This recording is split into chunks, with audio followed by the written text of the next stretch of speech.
بسم الله الرحمن الرحیم. ګرانو زده کوونکو، انشاءالله چې روغ جوړ او خوشحاله اوسئ او خپلو رخصتیانو نه ډېره ښه استفاده وکړئ. اوس خو خوشحاله یم چې ښوونځي ستاسو په کورونو کې دي او تاسو کولی شئ چې د دې ویډیوګانو نه څه ګټه واخلئ. دا څو ویډیوګانې چې تاسو مخکینی به هم لیدلې وي چې دا ټول ستاسو د ښوونځي دپاره د چمتووالي چې دا دوره ده چې تاسو څنګه کولی شئ ښوونځي ته لاړ شئ، څنګه تاسو ښوونځی اول کې وپېژندئ چې ښوونځی څه رقم دی، چېشته وایي ښوونځی، څه کارونه باید ښوونځي کې وشي. ښوونځي خپله د څه شی د علم زده کړې او روزنې ځای و. بیا تاسو پکې نور ځایونه ټولګي او ټولګیوال او لکه ښوونکي او دا شیان پکې ټول وپېژندل. پس له هغې نه تاسو په دې هم ډېر ښه پوه شوئ چې تاسو کله چې ښوونځي ته ځئ څه کارونه باید وکئ. لکه تاسو کله چې ښوونځي ته ځئ د خوبه چې پاڅېږئ کم نظافت مراعات کوئ، څه کارونه باید وکئ، غاښونه څه رقم برش کوئ، لاسونه څه رقم پرېمینځئ، حمام واخلئ، بیرته خپل شیان څه رقم پر ځای کوئ، د خوب ځای څه رقم ټول کوئ. دا شیونه تاسو ټول وویل. او په تېره زده کړه کې تاسو د اودس او د مونځ په هکله هم لږ څه ډېر معلومات واخیسته.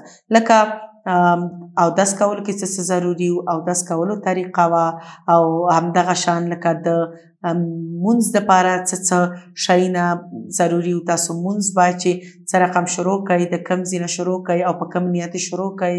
لکه د جامې پاکول، د تن او د لباس پاکول، دا ټول شیونه مونځ کې څه ضروري و. دا وه صرف یو یادونه تاسو ته د څه شي د تیر شوو زده کړو. ګرانو زده کوونکو، نن راځو خپل د ښوونځي د چمتووالي اخري پړاو ته چې دې کې هم تاسو ته څه لارښوونې دي.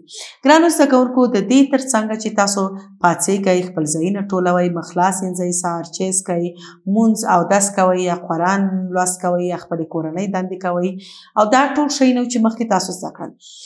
په ژوند کې یو بل شی هم چې ډېر مهمه دی، لکه مخکې به خلک دومره دې پسې نه ګرځېدل، خو اوس چې دي ټول پوهېږي چې د صحت دپاره، د روغ ځان دپاره ورزش کول ډېر ضروري دي.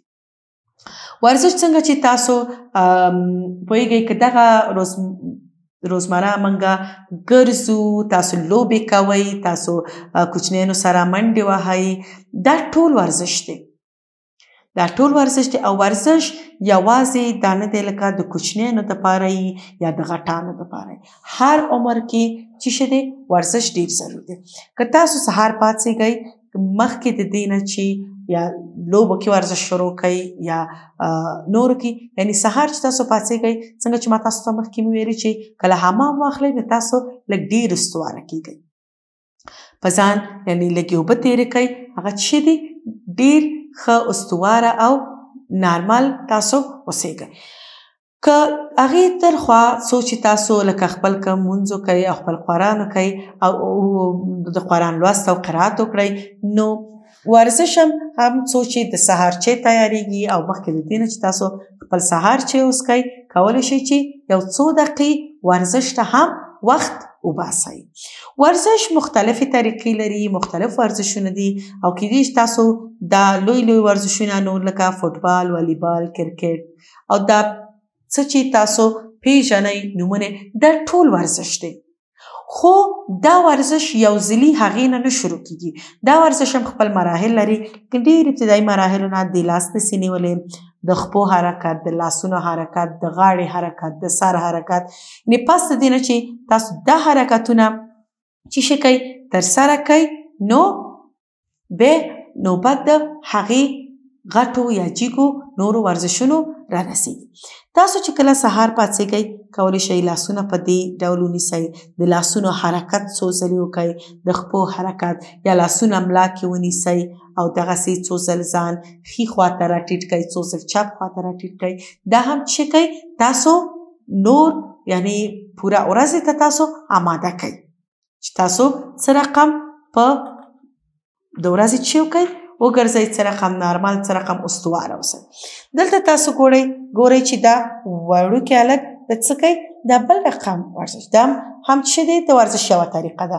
یو لاس په ځمکه، د خپو فاصله، یو لاس جیګ، دا هم چې دی ورزش چې ډیر یعنی د کوچنیوالي نه تاسو کولی شئ چې ورزش چې شروع کړئ. ډېرې په اسانې طریقې د لاس خوځول، ملا خوځول، د خپو خوځول، دا ټول څه دي؟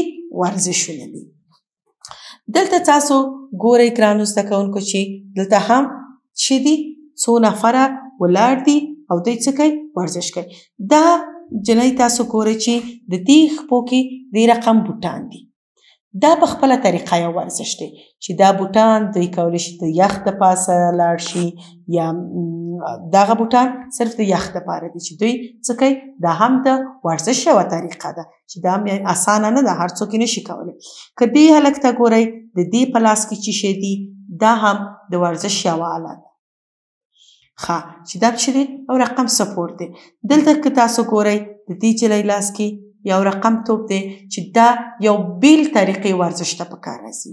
که دې هلک ته ګورئ دا چې دی د فوټبال یو توپ دی، یعنی دا د دې توپ ورزش او د دې توپ ورزش چې کوي؟ فرق کوي. یعنی ما تاسو ته مخکې هم یادونه وکړه چې دا ورزشونه او دا طریقې دا خو ټول د وروستیو مرحلو دي، یعنی دا په وروستیو کې تاسو انشاءالله چې څومره غټیږئ تاسو به هغه زده کوئ. خو دا د دې دپاره هم تاسو ته وښودل چې ورزش هر عمر کې یعنې د دی وګورئ دا ټول یو بل سره فرق لري. دا ټول په یو عمر کې نه دي، څوک واړه څوک غټ، او تاسو ته څه نور انځورونه هم لرو چې ټول پکې مشران دي. یعنې که وګورئ زاړه هم باید چې یو حده پورې چې وکړي ورزش وکړي. بیا هم دلته منګه چې لرو، دلته بل انځور دی چې دا تاسو ګورئ دا ټول غټان دي. دلته یو سړی دی او یوه ښځه ده چې دوی چې کوي؟ منډې وهي. چې منډه وهل، قدم اخیستل، دا ټول په څه کې حسابېږي؟ په ورزش کې حسابېږي. آفرین. چې دا هم یو رقم ده چې دی د ورزش دی. ګرانو زده کوونکو دلته چې تاسو په دې انځور کې ګورئ دې کې مختلفه قسمونه ورزشونه دي. که دې کې تاسو ګورئ دا توپ دلته دې کې اچئ، دا خپل یو بیل نوم لري. که دلته دا تاسو ګورئ چې په بایسکل باندې دی دا بیل طریقه یو ورزش دی. که دغسې دا توپ په خپه وهي دا بل ورزش دی. که دلته تاسو په آس ګورئ چې دا نفر ناست دی دا د آس چلول دا چې دی دا یو بیل ورزش دی. او بعضې ورزشونه به تاسو کتلي لکه د وزنونو جګول دي چې هغه ستاسو د عمر دپاره نه دي. لکه تاسو نشئ کولی چې دا وزنونه چې کوئ چې کوئ تاسو لا ډېر واړه هستئ او چې کله غواړئ چې دې مرحلو ته ورسېږئ باید چې همدې اوس نه چې څه کوئ خپل هډوکو کلکولو دپاره، خپلو پلې د کلکولو او مضبوطولو دپاره باید چې څه وکئ ورو ورو د ډېر ابتدایي مرحلو نه تاسو چې ورزش شروع کړئ. لکه دلته که تاسو ګورئ چې په کښتۍ کې نفر ناست دی او هغه کښتۍ چلوي، دا هم یو ورزش دی چې اول خو چې دی د لاسونو ورزش چې څومره دا چې کوي همدغه لرګی خوځئ اوبو کې هغه ورزش دی. که دلته دا نفر ګورئ لکه دا یو سیم دی یا فنر غوندې دی په خپو کې بند کړی، دا چې کوي خپو طرف نه کش کوي سر طرف ته، دا چې کوي د خپله یو چې څه غواړي ډېر زور غواړي چې دا څو خپل سر ته راورسوي. دا ورزشونه ګرانو دوستانو دا ستاسو دپاره یعنی د فعلا دپاره نه دي، ځکه تاسو ډېر واړه هستئ او نشئ کولی چې دا یو هم تاسو ترسره کوئ. خو تاسو ته چې کم هغه لومړي مراحل ما تاسو ته وښودل چې د لاسونو حرکت، د خپو حرکت، ورو ورو قدم اخیستل، ورو ورو منډه وهل، دا ټول دې دپاره دی چې تاسو وروستیو کې دې لویو ورزشونو ته ځان چمتو کړئ. لکه څنګه چې ما تاسو ته د فوټبال مثال درکړه، دلته د غشي چې دی الوزونه ده چې دی چې کوي غشی تیروي، دا غشی هم چې دی یو رقم د ورزش دی. که دلته ګورئ دې سره دا کم د ورزش وسایل چې دي دې سره دوی یو وړوکی توپ دی چې کوي دوه نفره سره لوبیږي، یو بل ته اچوئ، یعنی دا هم ستاسو د فکر د لویولو دپاره، د فکر د تازه کولو دپاره او هم د صحت دپاره ډیره چې مهمه ده. نه که یو نفر هیڅ ورزش ونه کړي همدغسې وخوري وڅکي او څملي هم وزن ډیریږي. چې وزن ډیر شو قدم نشي اخیستی، که قدم هم واخلي څه کېږي ساه یې سوځي، یعنی همیشه همدغسې ستړی ستړی. نو د دې دپاره چې ډیر په نارمله توګه ژوند مخې ته یوسئ چې څه دی باید چې سهار وختي تاسو ورزش وکئ. که تاسو لږ په خیر غټ شوئ او څه بایسکلونه مو لرل او نور، دا بایسکل لرل او بایسکل چلول خپله یو ورزش دی، د خپو هم د خپو دپاره هم د چې لاسونه دپاره. دا د ورزش مختلفه طریقې او د ورزش په باره کې تاسو ته معلومات چې انشاءالله پس تر دې نه به تاسو د سهار پاڅېدو نه تر ښوونځي تګه پورې ټول مراحل څه کړل زده کړل، چې دا هم ستاسو د ښوونځي د چمتووالي د دورې آخري پروګرام و. انشاءالله پس د دې نه به ستاسو چې زده کړې شروع کېږي. تاسو به په ریاضي مضمون کې د عددونو پیژندنه، د حساب کول، څه رقم باید ولیکئ، کوم ځایونه شروع کړئ، د ټولو لیک او لوست به تاسو انشاءالله پس د دې نه زده کړئ. ښه ګرانو زده کوونکو، دا هم وه ستاسو نننۍ زده کړه. انشاءالله چې دا هر څه زده کړي وي او دې نه څه اخیستي وي او وروسته هم دا عملي کړئ. تر راتلونکي زده کړې پورې چې بیا زه ستاسو خدمت ته حاضرېږم، تاسو په لوی الله سپارم. خوشحاله اوسئ.